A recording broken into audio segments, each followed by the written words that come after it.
बिस्मिल्लाहिर्रहमानिर्रहीम। अस्सलाम वालेकुम। कैसे हैं आप सब? उम्मीद करती हूँ आप बिल्कुल ठीक ठाक होंगे। अल्लाह ताला आपको अपने घरों में खैर खैरियत से रखे और आपके कारोबारों में बरकतें डाले। आज मैं आपके साथ शेयर करने जा रही हूँ अपनी एक एक्सपीरियंस अपना, जिसमें मैंने फूड पांडा के साथ होम शेफ़ के तौर पर काम किया। मुझे किन मुश्किलात का सामना करना पड़ा और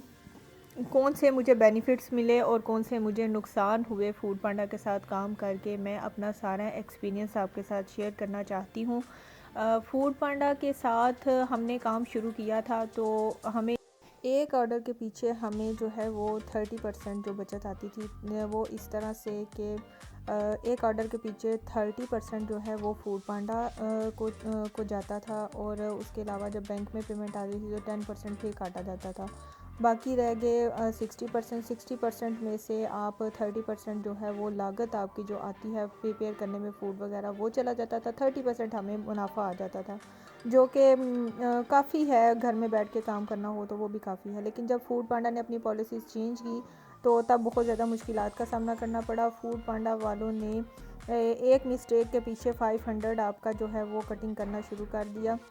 अगर आपको किसी वजह से घर से बाहर जाना पड़ जाता है, आपका फूड पांडा डिवाइस ऑफ़ रहती है, तो जितने घंटे वो ऑफ़ रहती है, आधे घंटे पर 500 जो है वो आपसे चार्ज किया जाता था। अगर आपने जो है फुल डिवाइस को बंद रखा है, 500 आधे घंटे के पीछे आपको पे करना पड़ता है। हम समझते थे घर में बैठकर अगर कोई कारोबार किया जा सकता है तो food Panda is the best option. लेकिन जैसे जैसे टाइम गुजरता गया, हमने इनके साथ 2 या 3 महीने काम किया। 3 महीने के बाद इनकी पॉलिसीज़ जो है वो चेंज होंगी और इन्होंने इतनी घटिया पॉलिसीज़ लगा दी, जिसकी वजह से हमें इनके साथ काम करने में बहुत ज़्यादा दुश्वारियाँ आने लग पड़ी। आज की वीडियो बनाने का मकसद भी यही है कि जो लोग फूड पांडा के साथ होम शेफ़ के तौर पर काम करना चाहते हैं, उनको बताया जाए कि कितनी ज़्यादा मुश्किलात हैं फूड पांडा के साथ काम करने में। इन्होंने होम शेफ़ वालों के लिए बहुत ज़्यादा मुश्किलात पैदा कर रखी हैं। अगर होम शेफ़ वालों को के लिए आसानियाँ पैदा करें तो कोई भी होम शेफ़, मेरा नहीं ख्याल, को इनके साथ काम करना छोड़ेगा, क्योंकि घर में बैठकर जो हैं वो लेडीज़ कुछ काम करना जो चाहती हैं, उनके लिए, जो ज़्यादा पढ़ी लिखी भी नहीं है, जिनको और कोई काम नहीं आता, वो फूड पांडा के साथ बैठ के अपनी कुकिंग करके जो है वो थोड़े बहुत पैसे अपने घर में बैठ के कमा सकती हैं। लेकिन फूड पांडा वालों ने जो है अपने साथ काम करने वालों का बिल्कुल भी ख्याल नहीं रखा। उनके लिए बहुत ज़्यादा दुश्वारियां हैं, ख़ासकर जो है होम शेफ़ वालों। होम शेफ़ जब हमने काम किया तब बहुत ज़्यादा होम शेफ़ थे, फूड पांडा के साथ काम कर रहे थे। लेकिन हमारे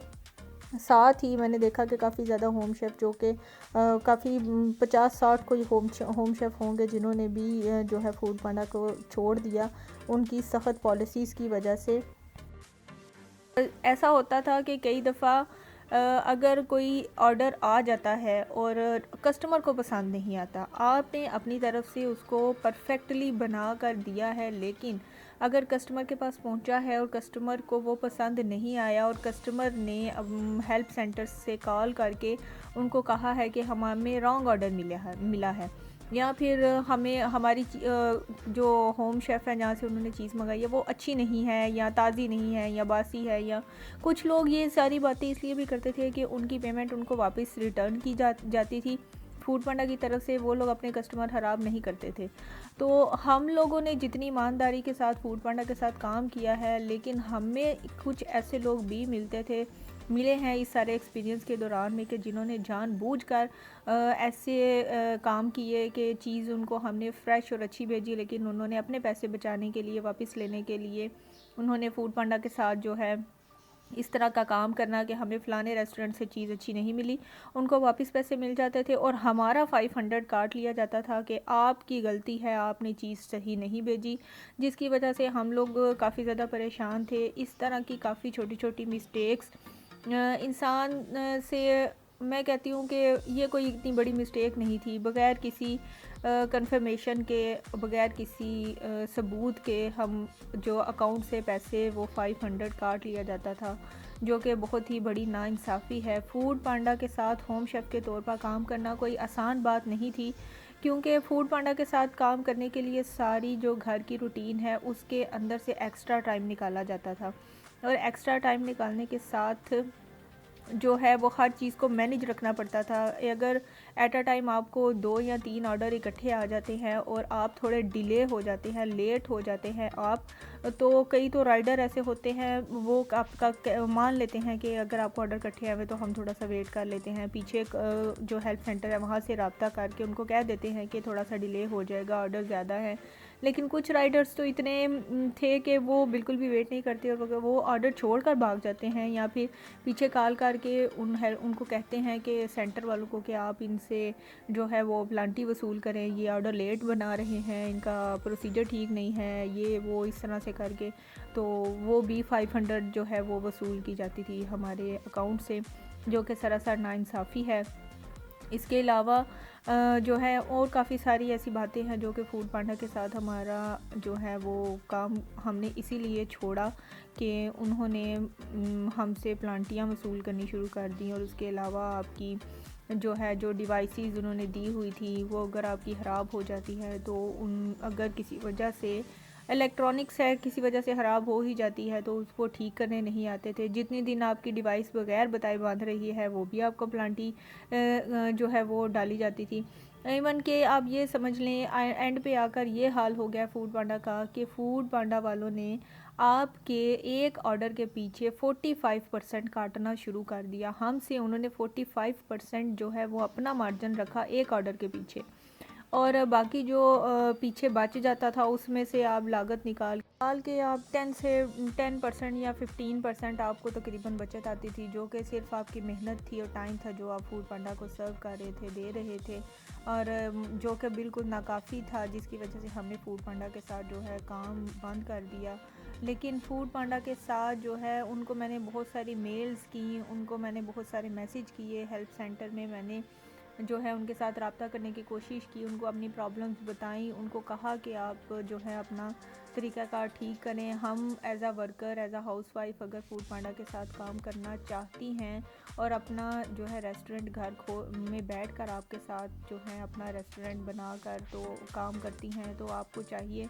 फूड पांडा को चाहिए कि हमें भी थोड़ा फैसिलिटीज़ दी जाएँ, हमें लूज़ टाइम दिया जाए, हमारे साथ कोऑपरेट किया जाए, और ख़ासकर घरेलू औरतें जो घर में बैठी हुई हैं उनका थोड़ा ख्याल किया जाए। बड़े बड़े जो रेस्टोरेंट्स हैं, बड़े बड़े जो होटल्स हैं, वहाँ पर अगर फूड पांडा वाले अपनी सर्विसेज देते हैं, उनके पास एक बड़ा सेटअप होता है, उनके पास लोग ज़्यादा होते हैं, उनके पास सेटअप ज़्यादा होता है, उनके पास फैसिलिटीज़ ज़्यादा होती हैं, जिसकी वजह से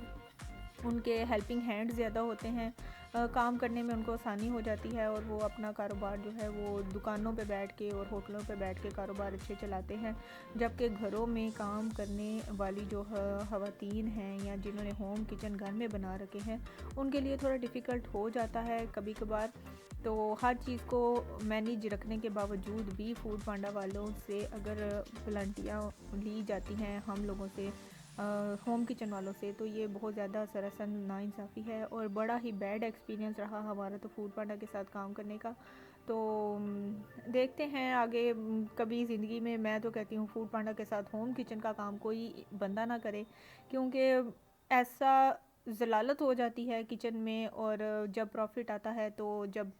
एंड पे आपकी आती है पेमेंट, एक हफ़्ते के बाद आपकी पेमेंट आती है तो पता चलता है जी आपकी 500, उस बात से भी प्लांटी काट लिया, 500 उन्होंने आपकी जो है वो लेट ऑर्डर की वजह से प्लांटी काट रही है, और 500 आपकी किसी और, तो वो कुल मिला के हमारे साथ जो हुआ है, हमने तो एक महीने में तकरीबन 4 प्लांटियाँ जो थी वो हमने पे की, तकरीबन 2000 इन्होंने हमारे पेमेंट से काट लिया। ये डिवाइस है जो इन्होंने हमें दी थी जब हमने इनके साथ काम शुरू किया था। इस डिवाइस पर ऑर्डर आते हैं और इस डिवाइस पर ही ऑर्डर जो है वो डिलीवर होते थे, और इस तरह से पैकिंग करके हर चीज़ का ध्यान रख के साफ़ सुथरे तरीके से पैकिंग करके चीज़ों की हम लोग जो हैं चीज़ें प्रोवाइड करते थे। हर चीज़ का ख्याल रखा जाता था, अच्छी साफ़ सुथरी मेयारी चीज़ें जो हैं वो दी जाती थी। मेरा नहीं ख्याल जितनी ईमानदारी से हम होम किचन वाले इनके साथ चलते हैं, काम करते हैं, इतनी ईमानदारी से कोई रेस्टोरेंट पर भी काम करता होगा, क्योंकि हमें ऐसा लगता है कि घर में अपने बच्चों के लिए जो चीज़ तैयार की जाती है वही चीज़ हम लोग प्रोवाइड भी करें, क्योंकि अगर हम ईमानदारी से काम नहीं करेंगे तो हमारे साथ जो है वो काम करने वाला जो इदारा है या हमारे हमने जो ऑर्डर करने वाले लोग हैं वो भी हमसे जो है वो कारोबार नहीं करेंगे। लेकिन इतना बैड एक्सपीरियंस फूड वांडा के साथ मेरा रहा जो मैंने आपके साथ शेयर किया है। और उम्मीद करती हूँ आपको आज की मेरा जो व्लॉग है, जो मेरा एक्सपीरियंस है और मेरी वीडियो है पसंद आई होगी। जल्दी से मेरे चैनल को जिसने सब्सक्राइब नहीं किया, ऐसे ही मैं अपने एक्सपीरियंसेस आपके साथ शेयर करती रहूँगी। जल्दी से मेरे चैनल को सब्सक्राइब कर दें, लाइक कर दें, शेयर कर दें। नेक्स्ट भी किसी वीडियो में किसी व्लॉग के साथ आपकी खिदमत में दोबारा हाजिर होंगे। तब तक के लिए अल्लाह हाफिज़। दुआओं में याद रखिएगा।